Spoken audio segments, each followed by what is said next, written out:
Klimite glavom. Buđenje. Good afternoon, everyone. Dobar dan svima. We have a great topic today. Everybody likes to talk about resorts and where to go for this summer, maybe. I have a great opening note. I would usually say that to put together a successful resort is both art and science. Creating a successful resort is quite challenging when it comes to development, planning, staffing, ultimately operations. So when it comes to development, resorts are much more time-consuming and complex. We have so many components that have to fit together to create a guest experience. We are in the business of creating this experience. We don't sell rooms or food. And today we are going to talk about how do we blend these components together to create a high quality guest experience. So I'm going to challenge my dear panelists today, Kevin, Rafael, Frank, and Nicola, to share some secrets with you, some winning formulas on how to create a successful resort. No matter how difficult it is to create a resort, I would say that probably after COVID, somehow resorts became a mainstream hotel asset class finally. And I would like, and this is the last question on pandemic, post-pandemic COVID, because it's somehow we left it behind. But I would like to start by asking Frank, have resorts proven to be more resilient, and how did your company development strategy changed post-pandemic? Good afternoon. Thank you, Sylvia. A few points maybe to start. I was looking at the figures this morning actually, and if you look like for like, the RevPAR in May 2023, like for all the hotels, was up 23.5% compared to May 2019. And as we remember, May 2019 was supposed to be a very good year, as you remember. So that means that basically there is no, in the commercial real estate business, there is no industry which is producing what the hotels sector is producing today. And next door there is a panel about, I think, offices. You should all WhatsApp these people to come in here, because I think the real deal is with us at the moment. If you look then at the wider picture, what we can see is that resorts and I would say the luxury properties are up about 30% compared to 2019, and everything about 21% for the other properties. So indeed, resorts have been super resilient, but not only resilient, they have really shown a substantial gain. And if you think that the inflation today is what I think in Serbia you also struggle with inflation, maybe 8, 9 or 10%. I think we're the only real estate sector we today easily outpace inflation. And I think we are not very good to explain that all the time as an industry. We're not very good to explain that to the banks, by the way, also. I think it's very important to say that. In terms of resorts, I think there's a couple of things which are very important. Make sure that you are crystal clear who's your resort for and what you need for the people who your resort is for. I think this is critically important. And it's not important if not every resort has to be 500 beds and 8 pools. Just make sure that you have the right niche in the right place and that you're crystal clear who you're doing it for. And it doesn't have to be all luxury. A leisure hotel can be perfectly successful. So I think resorts are very resilient. We see it in each category of the resorts. Mountain resorts, super booming, all year long. Spa resorts, probably the strongest element in the sector, and then seaside resorts, and especially for seaside resorts, if they are seasonal, the more you are very precise what you want to do, all-inclusive luxury or niche or boutique, the more precise you will do, the more I think we see the partners to be successful. And would you say that post-pandemic you are more focused on resort developments? Oh, you know, it's I think today it's 1 out of 2 properties we sign as a resort. That's I think, you know, before pandemic, between the pipeline and resorts open, we were at 450 properties. I think between pipeline and open, I think we had 650 now. So it's really but you know what is also very important, that we have really ensured that we have the required infrastructure to go with that in terms of F&B. You know, for us the key change-making element was the acquisition of Rixos, which really has learned us how to manage and how to operate and how to work with partners for resorts, and that's been a really important element in that niche of the market. Thank you, Frank. And what about charisma? So you had a good intuition. You are focused on resorts. We've always been focused on resorts. I wouldn't call it that we proved that they're more resilient than, let's say, city hotels. I think it was a bit of luck. The resort industry is very unstable. We've had our ups and downs. We went through the swine flu. The swine flu was a disaster. Every time there's a hurricane in one of the islands, most of our hotels are in the Caribbean. Every time there's a hurricane, everything completely stops, at least for a few weeks. So we had our fair share of crisis. The pandemic was a completely different crisis. It hit us like nothing else had hit us before. And it just so happens that it was luck that the city hotels, the business travel went down. People want more space. They want to be in the seaside. They want to be in the nature. And we've been here all along. So welcome to the club. It's good to hear that you're going into the resort industry. So I would just call it luck, to be honest. And moving forward, we can see that the trend is continuing that way. The city breaks are down, business travel is down, and people are opting to go for longer stays into a destination that is far away from their home in nature. And that's what people want. Yeah. Thank you very much. So I would ask Kevin to maybe explain to the audience what do you do, what kind of project you are developing. Well, most of my career, probably 85% of it, I've been in the resorts business, probably on every continent around the world, including Raphael's area. I spent 10 years in the Caribbean, East Africa, Americas, Hawaii, Australia, and I'll throw up a few of the examples there. Right now I'm in Montenegro. I've been in and out of there for the past 20 years on most of the major developments and building what I think will be the latest one, Bigova Bay, which is located on the coast facing the Adriatic with 185 rooms planned and 241 villas. And I think it plays well into the market and the comments of Frank and Raphael in the sense that I think Raphael is being modest. He doesn't want us to know his secret, his business secret, saying that it's luck.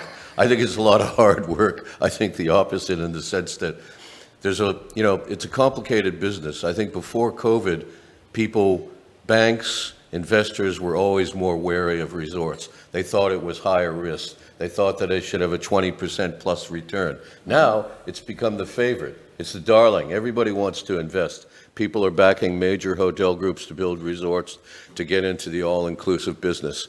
So, and that really plays off the post-pandemic culture where I think there was a mention of a 500-room hotel. Nobody wants to stay there. You want to go with your friends, your family. You want to work remote. You want to relax. You want to have a work-life balance. And that plays so well into his business model that I'm actually selling it for him now.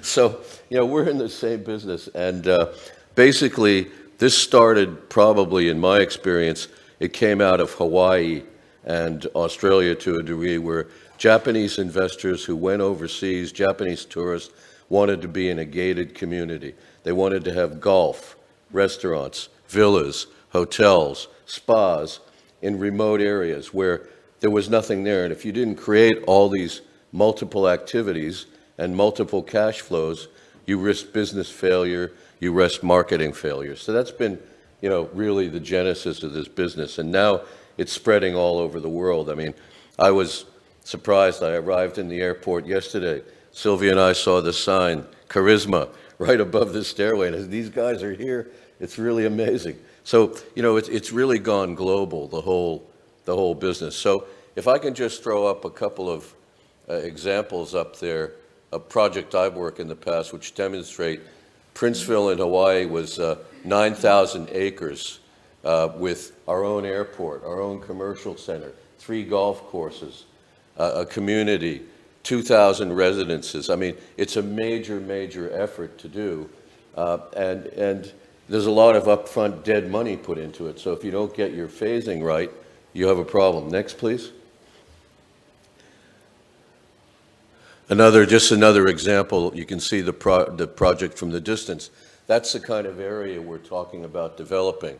And today it's very mature. You've got Discovery Land, who I'll show another example of in a moment, who some of you may be familiar with. They're just opening, next slide, a resort in that's Princeville Golf. We can skip that. That's one of the beautiful 3 golf courses. I think we should go on to the PDFs. Costa Terra, this is the one. They've got 24 resorts in America which are integrated. This is on the coast of Portugal in Comporta. So you've got golf, you've got villas, you've got farm-to-table restaurant, you've got a vineyard, you've got a golf course where you and your kids can run on it barefoot. You can grab a beer from a comfort station, they call them, where you buy, well, you don't even buy, it's all inclusive. And you just enjoy yourself, and then you walk down to the Atlantic Ocean. This is the new concept in the highest level of exclusivity in a resort. Next, please.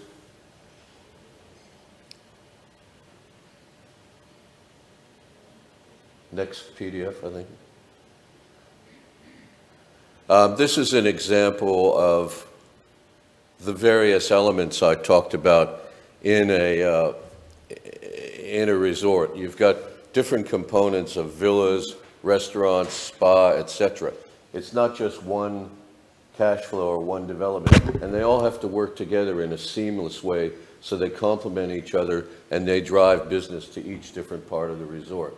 So in my experience, it's the most complicated. It's the most, I would say, what we call, there was a guy who some of you may have heard of he was in the all-inclusive and resort business and recently passed away, who built a number of resorts in the Caribbean, Peter de Savary.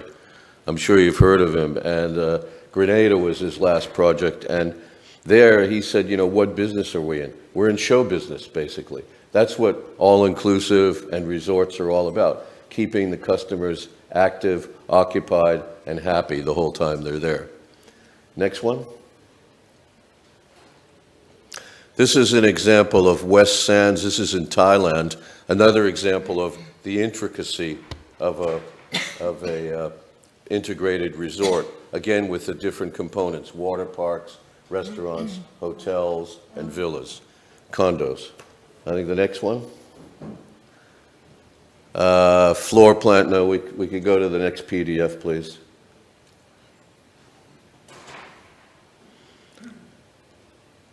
Next PDF, not this.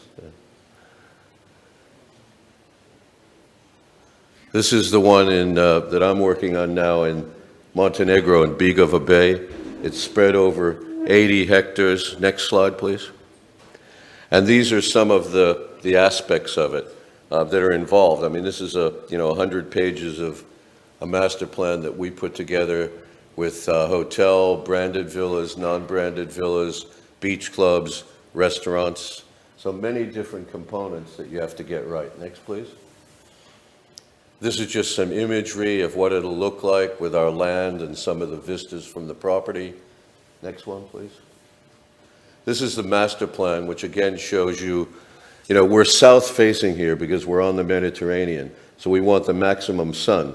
So basically, we have a 360-degree view, but 270 of that is facing towards Puglia, which is about 80 kilometers away from us. So you've got from left to right the villas, then the hotel, and then the beach, and then up above we have spa and commercial center.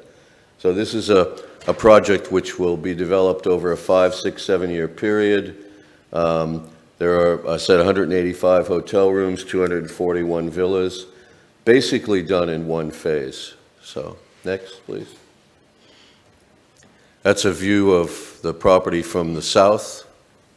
Next. That's another view of on the property lifestyle. 360-degree restaurant where we can see the mountains and the ocean and the whole Adriatic Sea. Next, please.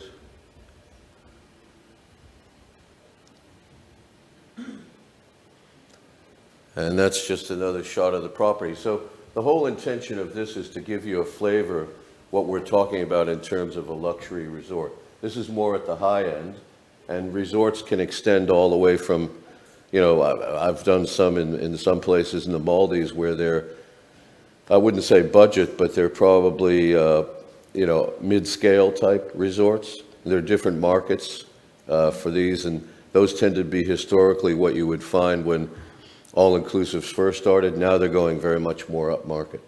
So, thank you.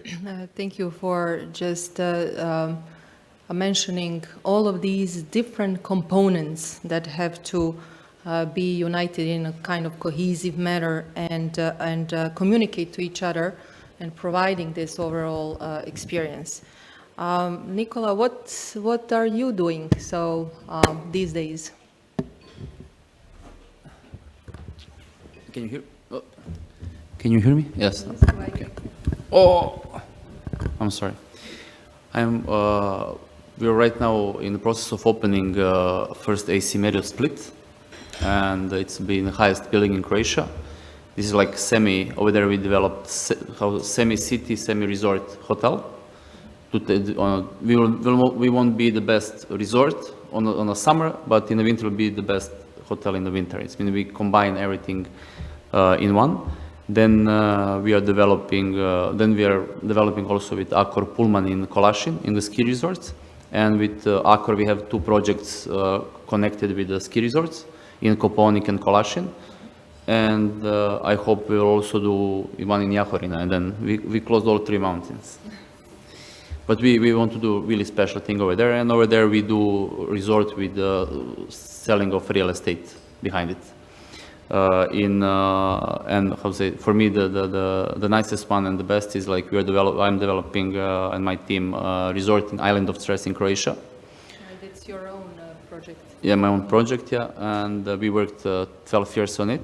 And as Frank said before, when you're planning the resorts, it's very important to combine for who you're building, but also where you're building and how you will implement your hotel and your structure in sense that, as we discussed, in the city or it's close to the small cities like Cres. We are part of the city, and this hotel will be part of the island, part of the city on the island, and also you have remote locations that you want to be a little bit close, you know, and gated.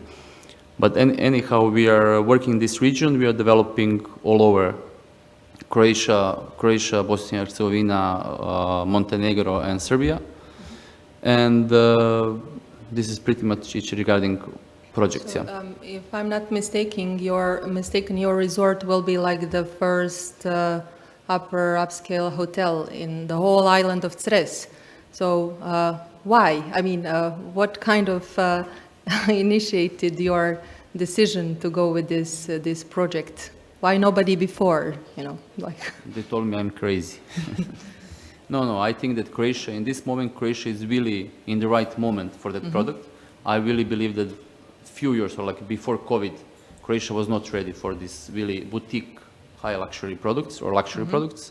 Now Croatia is going good directions. If you compare ADR or like occupancy, it's really overeating, like, you know, like for 30-40%, 19, which was the best year in Croatia. And what is also very good, because we are the North Island, we are very close. We are like from Vienna, it's less than 4 hours to the port. From Munich, it's less than 5 hours. From Milan, 5.5. We are really remote driving location. And what's very important to see in Croatia in this year, because Croatia entered the Schengen, that January, February, March, and April increase was 40% in this shoulder season. And this is really showing us the very good signs in development of Croatian tourism. But what is very important, that all hotels that did this good results are like small remote resort hotels that really have like spa center, that have restaurants, or Michelin, not, but you know, they really developed resorts as part that you can be over there 3 to 4 days or 5 days. And what we do in the north part of Croatia, especially because there is so many big land to develop outside, we are really trying to combine, but we are doing it also in Croatia, we are really combining with the restaurants that we already have over there, the community that is over there. It's mean we are part of the community, not like, you know, people everything look as, you know, these hotels as part of, you know, they're even talking, oh, we have better hotel instead in Lošinj, or like these guys in Opatija, these small boutique hotels start really to become part of the communities. And I think this is really something that Croatia is especially in this north part of Croatia, and with all these restaurants and farms that they're doing and everything. Yeah.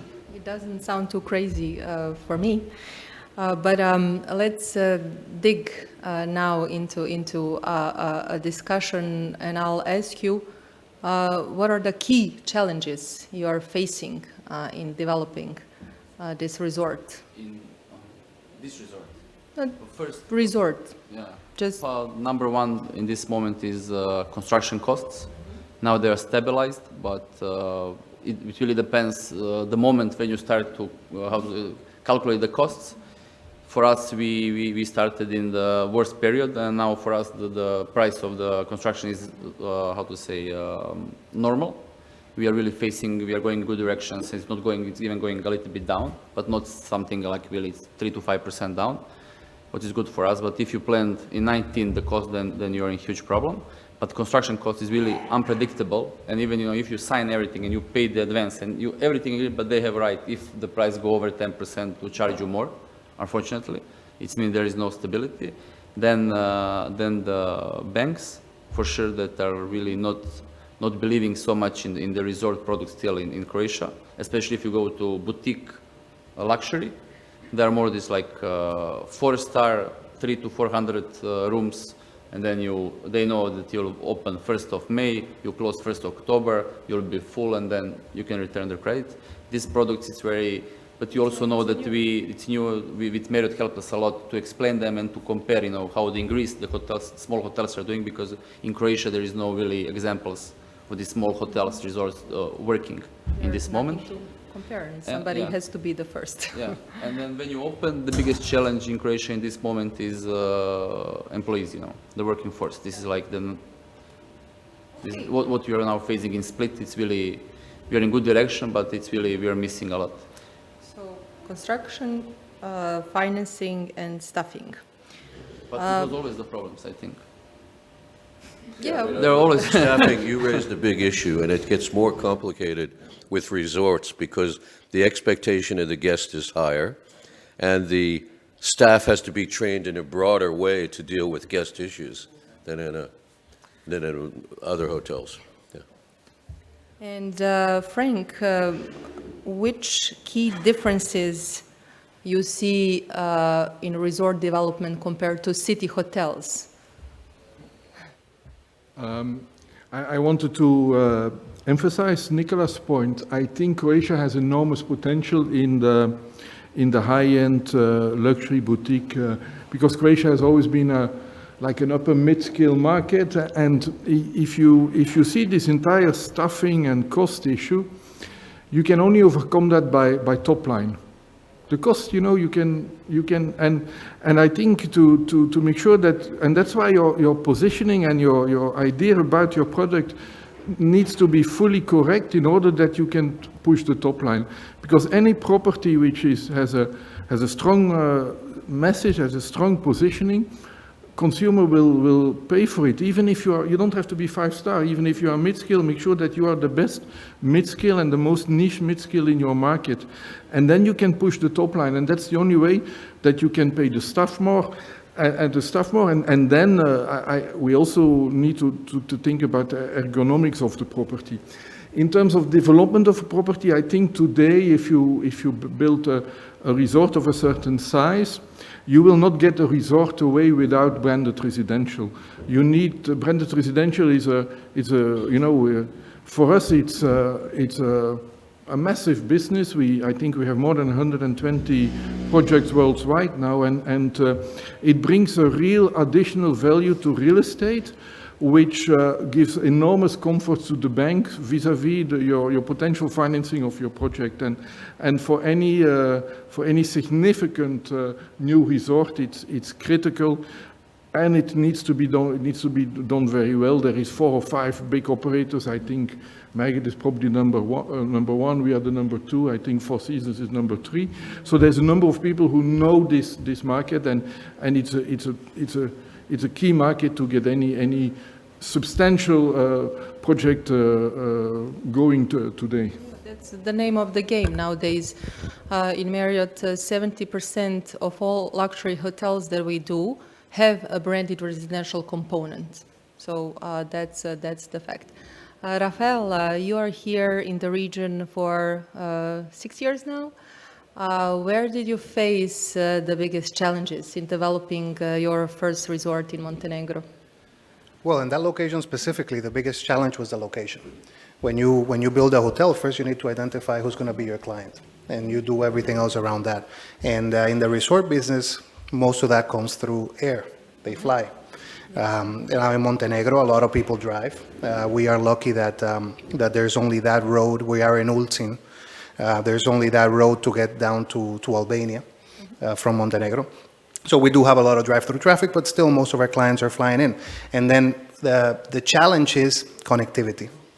Podgorica, which is the main airport for us, is very limited with the flights. Tivat has a lot more flights in the summer, but to get to Tivat to Ulcin in the summer it's a nightmare. So that is what we had to identify, and that's what we had to work. So we went out and we developed relationships with EasyJet, with Wizz Air, with TUI, with all the airlines, with most of the airlines in Europe, and slowly convinced them to fly to Podgorica and to help us there. Now, on the other side, in the Caribbean, airfare is actually a challenge this year. The airfare has gone so high that it's putting a downward pressure in the rates at the hotels in the Caribbean in general, because the airlines are trying to make up all that money that they lost during the pandemic. So airfare is always a challenge, and then you calculate, okay, so if the plane has 250 seats, what market share can I get? Can I get 10%? Can I get 20% from those clients that are flying in? And that's where you go. Yeah. And are you happy with the resort? How is it performing? Yes, the hotel is doing great.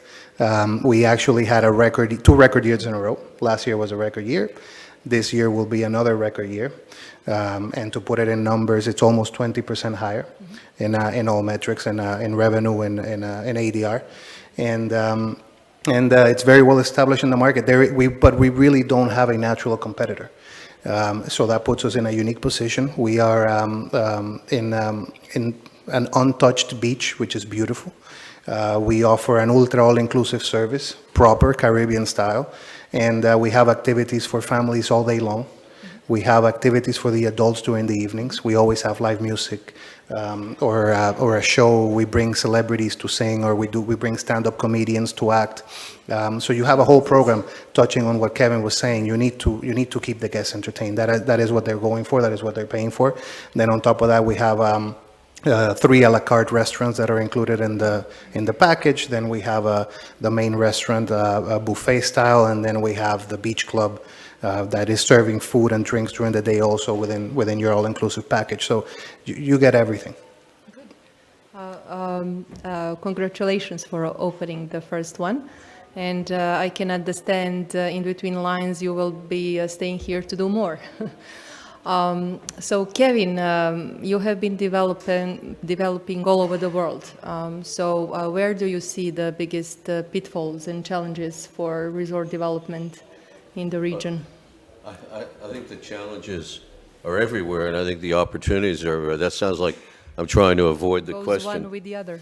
Yeah, and I think in this part of the world, we're starting to see it. I mean, the Mediterranean was always difficult because a number of the governments here, Greece, fantastic properties, and I worked in Greece, I worked at Porto Carras for a number of years, and we could never develop anything because the government was, I wouldn't say anti-tourist, but they didn't make it easy for us to build something.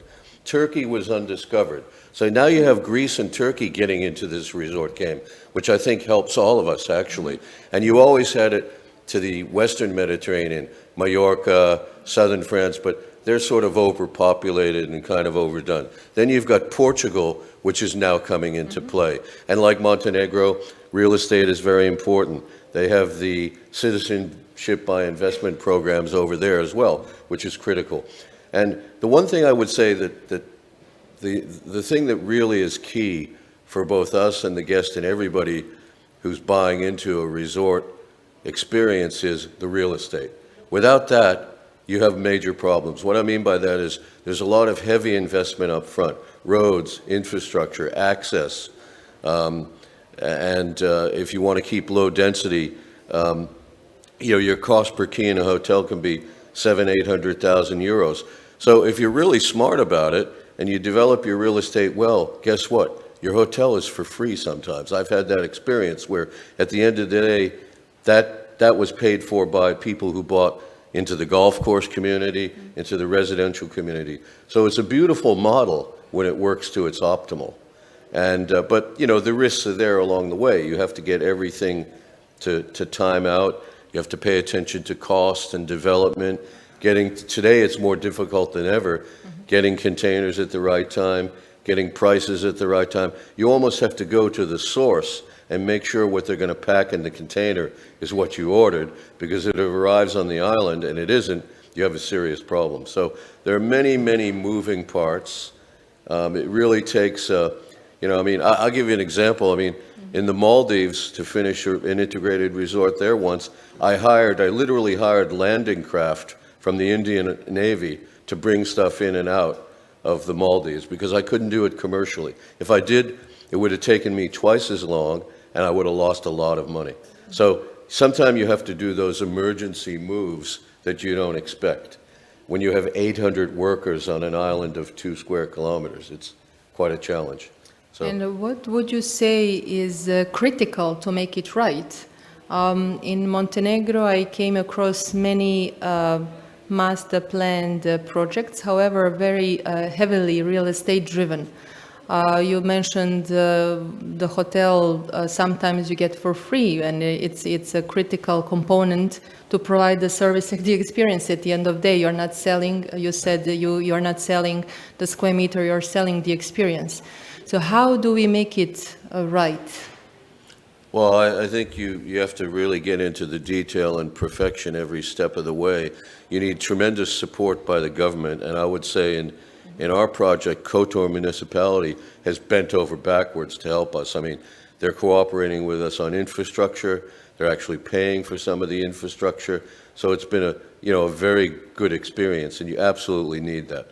The other things you need, of course, are the air carry into the country. You need the infrastructure. You need the roads. You need supply of a lot of essential things to create customer experience. A lot of that, it's a work in process in Montenegro. A lot of that is new. 15 years ago, you didn't have Porto Montenegro. You didn't have Lustica Bay. You had very little there when I first. Aman was really the first resort, and that was only 52 rooms. So and those guys had a lot of money, so they could kind of do everything.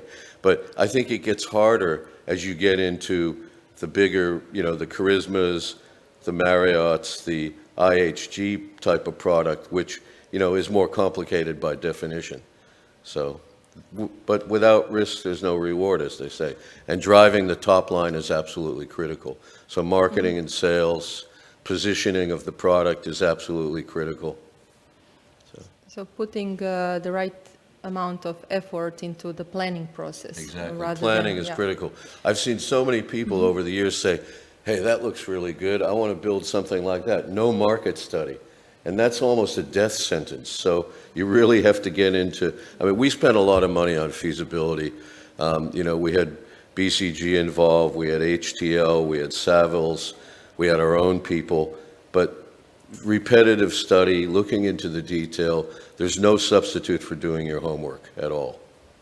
So.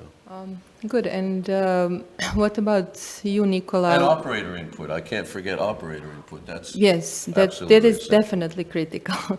Nicola, what do you consider to be critical in creating a successful resort? Critical. What are you doing to I- plan? I really, but we're talking about that all the time. I really think the first you need to understand for who are you building the hotel. If you are doing adults only, all inclusive, or you want to spa, this is number one. Number one, you have to decide that. I think this is the biggest mistake in our region, because I think the majority of the investors in this region say, I was in Mexico, I want to build this. And then It's there- like field of dreams. Dreams, Build yeah. it and they will come, Yeah, you know? I think this is number one problem. Or like, you know, I want to have bigger spa than him. This is like also the, I think this you need to decide, number one. Then number two, you really need to do a research and see if this market is really viable. It's, one thing is what I think that I would like to, that I have guessed inside, but I think is what you need to search the market and see if this is good. And I think when you combine all of that, then you go in the second phase, even before building, you know, to see, okay, construction costs, how will you do this? If I go with a brand or not brand. For example, hot stress, I never wanted to do brand, but when you see how the things are changing now, because then you need to adapt yourself. When you see how things are changing and because our size and the location, we need support from the stronger brand behind. Now we can doubt if this will give more or less, but for sure in top line we'll get more with the brand, you know. So what do you expect from the brand apart from the top line? How to say, the brand is really giving you how to say the some kind of tools, how to develop, how to market, how to do the better revenue, how to do better sales. All these, you know, all these tools you have, but the problem is also with the operators. I'm talking about like white label operators or the owners with their company, if they know how to use these tools. And I think this is the biggest problem by the white label companies and the owners that are managing themselves and using Marriott brand or Accor brand, one of your brands, that they are not utilizing 100%, not 100, but 90% at least. From what they can, you know. And I think this is the biggest gap if we go with the branded franchise hotels. Have to know to drive the machine at the end of the day. And Rafael, And who is paying for the machine? Don't forget. what do you think is critical when it comes to programming the resort and setting the right resort facilities criteria? Well, there's not much much more than what Nicola said, because at the end of the day, you build a hotel for the clients that you can have come. No, you like I said, you have to identify the target market, and then based around that, you build a hotel. A lot of people, the hotel industry is very romantic. Everybody wants to own a hotel. Everybody wants to own a restaurant. Same. But just because you have money doesn't mean that you can build a hotel there in that corner. You need to see who's going to come, how are they going to get there, how much you can charge them, depending on their profile. No? And then you build a whole complex around that. Whether it's a complex, whether it's a boutique hotel, you build it for that client. And then you go out with the marketing, with the sales activities. And then you can add the brand on top of that. Not talking about, let's say, a brands like Marriott had, but has, for example, we have Nickelodeon Hotels and Resorts, which is just the brand that we license. And that brand does bring a lot of value to the top line. Because of the concept and the theming, and there's no better feeling for a parent to bring their kids to the hotel to meet SpongeBob or the Ninja Turtles, and they will remember that for the rest of their childhoods, and that brings you that value, just having that brand. Yeah. And just to add on that, can you maybe share with us a little bit about your strategy, how to make yourself distinctive in light of increasing competition? Well, that's our... Where you are different, let's say. That is our specialty. We like to be a company of firsts. We have done many first things. We like to think of ourselves as the founders of the luxury all-inclusive. For example, when we've opened our first all-inclusives back in the early 2000s, we didn't have any buffets. And that is unknown in the industry. We opened only a la carte restaurants, including for breakfast. We did away with that. We included the mini bars. We included absolutely everything. And our concept was, you get to the hotel, you put your wallet in the safe, you don't have to get it out until you leave the hotel. And it worked very well. Then on top of that, we were the first ones to open the swim-up suites in the Riviera Maya in Mexico. Swim-up suites are the rooms that you leave your room and you have the pool right there in your balcony. We were the first ones to open overwater bungalows in Mexico. We opened them right before the pandemic in 2018 or 19. So we have 30 overwater bungalows exactly like in the Maldives, in Riviera Maya, and the only ones. We also are the only ones that open the proper Nickelodeon hotels and resorts in Punta Cana, Dominican Republic, completely themed resorts with a water park. And we do many things as well. We were the first to open swim-up suites in Croatia as well. We sold those hotels before the pandemic, but we brought the swim-up concept to Croatia as well. So we're always looking, and one of the most interesting ones as well, we have a greenhouse in Riviera Maya. We have 12 properties in that area, and from that greenhouse we grow hydroponic vegetables and fruits that we supply to all of our hotels, and then whatever is left over that from the harvest, we give it back to the community. We give all those tons and tons of fruits and vegetables, we give them back to the community. So that way in our hotels you always have fresh fruits, fresh vegetables, and we're doing it in a sustainable way. In a very sustainable way. Also with the sea turtles, every September they hatch, and we have our guests stand around to protect the sea turtles when they're going into the sea. There's a lot of activities that we do to make ourselves different from the competition. Yeah, so I'm going to get back to sustainability. Just to ask Frank, where do you see the biggest innovations? The biggest innovation, I think it's in lifestyle, in resorts, lifestyle and entertainment. For instance, we acquired a brand called Faena, which is a complete, let me say, integrated community which, with art, with live shows, with all year long entertainment, with very good branded residential. We are bringing the first one to Europe pretty soon, and I think that will be a complete new, taken from Miami, and it will be complete new concept brought to Europe.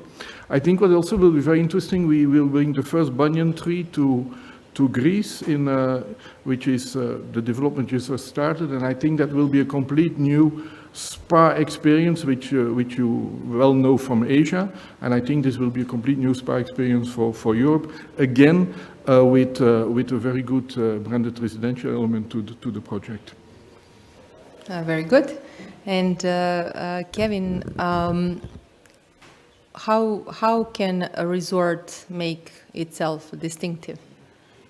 You mean ESG point of view, No, or just, distinctive? Well, I think today, strategies. I mean, it's the guest. It's all about guest experience, really, and it's curating every moment, the way it looks, what goes on, scripting every moment. You know, I was in that business for a while with Dream Hotels and also Nikki Beach, and every moment of every staff member was scripted. What they said to you at the table, what they said when you checked in, was all predetermined, but it was made to feel you that it was for you. It was bespoke for you. It was individual for you, not just for anybody out there. And that takes a tremendous amount of staff training to be involved in that. I would say also, going back to ESG, don't underestimate the appeal to guilt, I'll use that word, but about the environment by guests. They love to contribute. They love to be involved in the local community. I built a resort in East Africa in Mozambique where we created an environmental trust together with the London Zoological Society. And people love that because we stopped killing turtles. We built a school, we taught people, don't kill the turtles, don't eat the turtles, and it became a, something that we tried to incorporate in other resorts, around the world. So, all those sort of unusual things which you can't do in New York City, or you can't do in wherever you grew up, but you can do in some exotic place. People love those. They treasure those experiences. So I think it's all about guest experience today. That's my answer anyway. And how can a resort really find a balance in between community, environmental preservation, and on the other side, profitability? Because everybody wants to build. And on the other side, if you ruin the environment. I think it's a really great question. And I'm not sure what the answer is today. My biggest fear, frankly, is still we have all these planes flying around the world, discount jets, and, they're getting our business to our resorts. But to me, that's the biggest single challenge we have to address, because I think it's probably the biggest polluter of the atmosphere, all this carbon release in the air. And they're experimenting with fuels which will be 85% emission-free. I don't know the technology, but the sooner we get to that, the more comfortable I'm going to be about all this, because it's great. We don't wash the sheets every day or whatever we do, and we use degradable, and we do farm to table. All those things chip away at the problem. But the big problem, I think, is moving millions of people. We want the Chinese to come back. $1 billion they're spending, but there's 800 million of them. Nothing against them, but it's a real issue, I think, in terms of the answer to your question. I don't know, maybe some new ways of transportation. Yeah, Yeah. swimming. So, Nicola, what do you do when it comes to a sustainable approach? Do you engage with local community? Do you want to show any kind of authentic experience in your product and operation? No.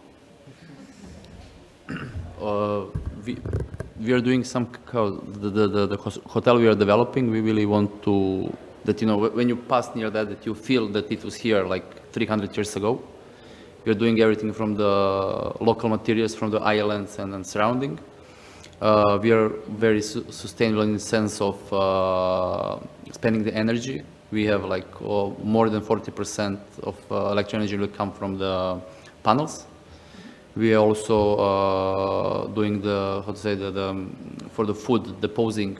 We want to depose the food, to get everything out on like water outside from the hotel, not to just put on the garbage. We are also building the facade so thick, that we are entering all these standards.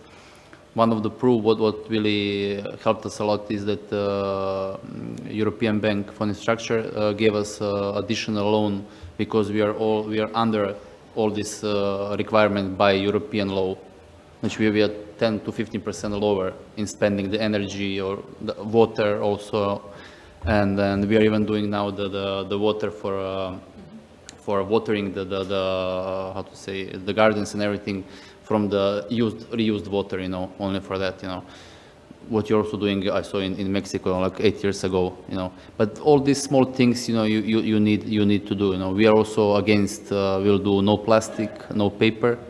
With no paper, we get very big challenge from the government because they force you to.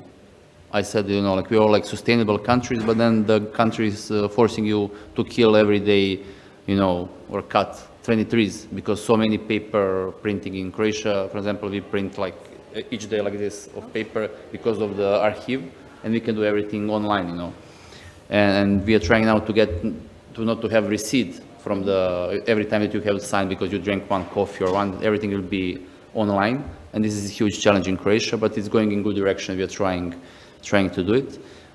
In Serbia also, not to say, also is a huge, even bigger challenge. But we are really trying because this changing the sheets or like don't reuse it. This is so small things. Really you're helping the nature or like environment, but it's so small. But I think that especially when you go from greenfield, you need really to build everything, you know, by the standards to protect the nature, and this is at the end better for you, because your consumption of energy from the state will be much lower. What we're also doing, like, because we are very close to the sea, we drill the hole 2 meters below sea level, and then the water automatically enters inside without, you know, and then we use this for pump inside to energy to heat the pools, you know, and everything. Really to do this, like, environmentally. Of course, you have to, you cannot be like zero, but, you know, we'll do everything right on our infrastructure to maybe in a few years when the new technologies are coming and everything, to be on zero spend by. We have also, we also have idea that we have, you know, when you have a wedding and you are bringing 100 people, and then these 100 people are reusing so many air, whatever, and then you have to grow 2 trees on the island somewhere. This is what we are trying to do, yeah. I'm impressed quite a lot of things, because as industry, I think for decades we have been talking only about removing plastic straws. So that was it. But I think now, you know, more and more ideas are coming on a daily basis. So it's time for questions from the audience. Thank you. Hi, thank you. I was just Googling the emissions. The question, fascinating by the way, the question I have, air transport, aviation contributes 2%, less than 2%. Buildings contribute 45%. So if we cut aviation by half, all the travelers in the world, we've saved maybe 1% of global emissions.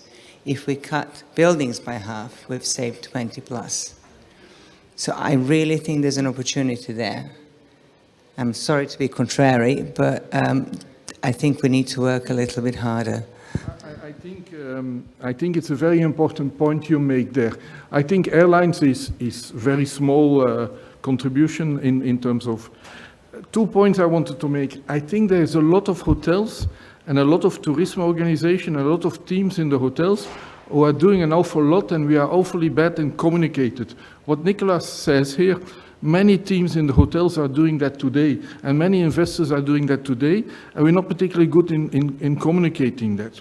In terms of buildings, I think this is really the interesting challenge.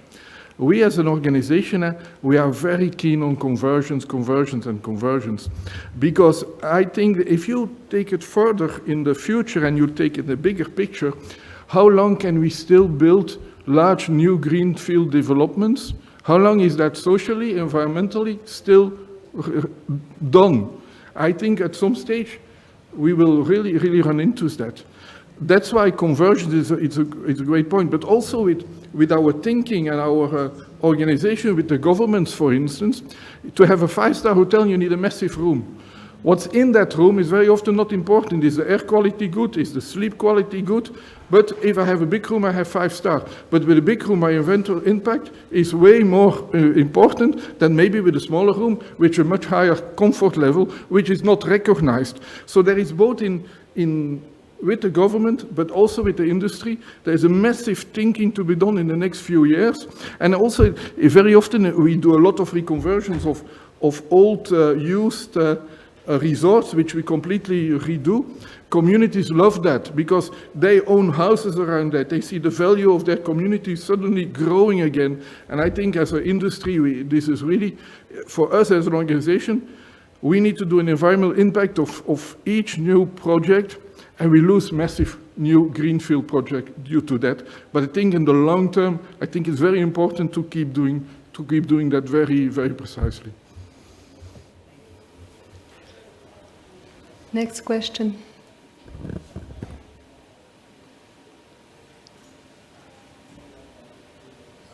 Karen talks about Bigova Bay, and there's about over 200 villas in that resort. I would like to know how obviously you've done a good marketing study and feasibility on that. Who are your target buyers for those villas, and how high percentage do you expect to sell off plan before even the first shovel is going to ground? None of ours will be sold off plan. In fact, that's rather difficult to do in Montenegro for different legal and regulatory reasons. So, you know, we'll be investing that money ourselves. I'm sorry, I didn't get a rest of the question. Target buyers. Oh, target buyers, obviously high end. We're talking about, you know, somewhere today's market. That's going to change, of course, but market is escalating there. Somewhere between 7,000 and 10,000 per square meter. So that's where the prices are in Porto Montenegro today. They're around 10,000. So. Very good. Anybody else? One time, second time? Okay, to conclude our discussion, I would like to ask all of you, where do you see the hotspots in the region? Where would you invest in what kind of concept, products, brands? For me, it's easy, you know. It's island of stress, Croatia. No stress on the island of stress. Well, the whole region is developing quite fast. Croatia would be the most stable.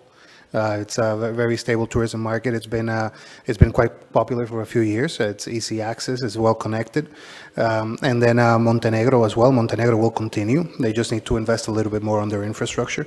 And then moving down south, the next big deal I think will be Albania, especially the southern Albania.